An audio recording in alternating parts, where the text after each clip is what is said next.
வணக்கம் மக்களே. அதிமுகவின் உத்தேச தொகுதி பங்கீடு பட்டியல் கூட்டணி கட்சிகளிடம் பல்பிடித்து பதம் பார்க்கப்பட்டதான்ற இந்த தகவலை பற்றி இந்த தொகுப்பில் பார்க்கலாம் வாங்க. தமிழக பாஜக தேர்தல் பொறுப்பாளர் பியூஷ் கோயல் அவர்கள் தமிழகம் வந்து சென்ற பிறகு அரசியல் களம் பரபரப்பாக மாறியுள்ளது. அவர் அதிமுக பொதுச் செயலாளர் எடப்பாடி கே பழனிசாமியுடன் மேற்கொண்ட சந்திப்பில் அதிமுக பாஜக கூட்டணியில் உள்ள கட்சிகளுக்கு எவ்வளவு தொகுதிகள் அளிக்க வேண்டும் என்று ஆலோசித்து முடிவு செய்யப்பட்டதாகவும் தகவல்கள் வெளியாகி உள்ளன. இதில் அதிமுகவுக்கு 170, பாஜகவுக்கும் பாமகவுக்கு தலா 23, தேமுதிக டிடிவி தினகரனுக்கு தலா 6 மற்றும் ஓ பன்னீர்செல்வத்துக்கு 3 தொகுதிகள் என ஒதுக்கீடு செய்யப்பட்டதாக தகவல்கள் வெளியாகி உள்ளது. இந்த தகவல் வெளியான சிறிது நேரத்திலேயே ஓ பன்னீர்செல்வம் அவர்கள் முன்பு சாந்தமாக இருந்ததை போல் அல்லாமல் மிகவும் ஆக்ரோஷமான முறையில் பேசியிருந்தார் என்பது குறிப்பிடத்தக்கது.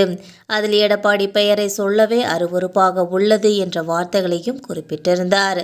இதே போல அமமுக பொதுச் செயலாளர் டிடிவி தினகரன் அவர்களும் எங்களது கட்சி எந்த கூட்டணியில் அங்கம் வகிக்கும் என்பதையும் எவ்வளவு தொகுதிகளில் போட்டியிடப் போகிறோம் என்பதையும் நாங்கள் தான் முடிவு செய்வோம் என்றும் எங்களது கூட்டணி தொடர்பான அறிவிப்பு தொகுதி பங்கீடு குறித்த விவரம் ஜனவரி மாதம்தான் தெரிவிக்கப்படும் என்றும் தற்போது வெளியான தொகுதி பங்கீடு விவகாரம் உண்மைக்கு புறம்பானது என்றும் தனது ஆக்ரோஷத்தை அமைதியாக வெளிப்படுத்தியிருந்தார்.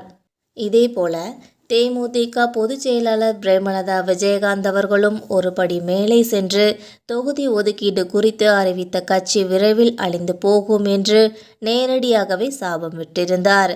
ஆனால் இதில் பாட்டாளி மக்கள் கட்சி மட்டுமே எந்தவிதமான கருத்துக்களையும் முன்வைக்காமல் இருந்து வருகிறது. தற்போது எதிர்கருத்து தெரிவித்த கட்சிகள் அனைத்துமே குறைந்த தொகுதிகளை எப்படி ஏற்றுக்கொள்வது, நாங்கள் இல்லாமல் எப்படி தொகுதி ஒதுக்கீடு செய்வது என்பது போன்ற தோணியில் பேசியிருந்தனர். இந்த நிலையில் அதிமுக கூட்டணி கட்சிகளுக்கான தொகுதி ஒதுக்கீடு விவகாரத்தை அதிமுக, பாஜக மற்றும் திமுக ஆகிய கட்சிகள் கிளப்பி விட்டிருப்பதாக கூறப்படுகிறது. ஏனென்றால் அதிமுக கூட்டணியில் உள்ள கட்சிகள் எத்தனை தொகுதிகள் கேட்கும் என்பதை பல்பிடித்து பதம் பார்த்துள்ளதாக கூறப்படுகிறது. இதேபோல அதிமுக கூட்டணியில் உள்ள கட்சிகள் அந்த கூட்டணியில் தொடர்கின்றனவா அல்லது கூட்டணி உறுதியாகவே உள்ளதா என்பதை ஆராய்வதற்காக திமுக இந்த வேலையை பார்த்திருப்பதாகவும் சொல்லப்படுகிறது. இதே நேரத்தில் பாஜக தனக்கு 23 தொகுதிகள் என்று குறைத்து ஒதுக்கீடு செய்து இந்த பரபரப்பை கிளப்பிவிட்டு இருக்குமா என்ற சந்தேகமும் எழுந்துள்ளது.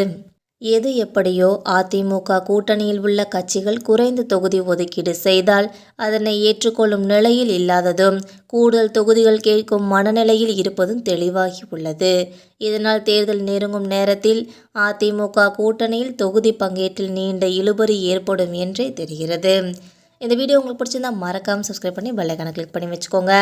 அப்போ தான் நம்ம போகிற டெய்லி வீடியோக்கள் உடனுக்குடன் நோட்டிஃபிகேஷனாக வந்து சேரும். தேங்க்யூ.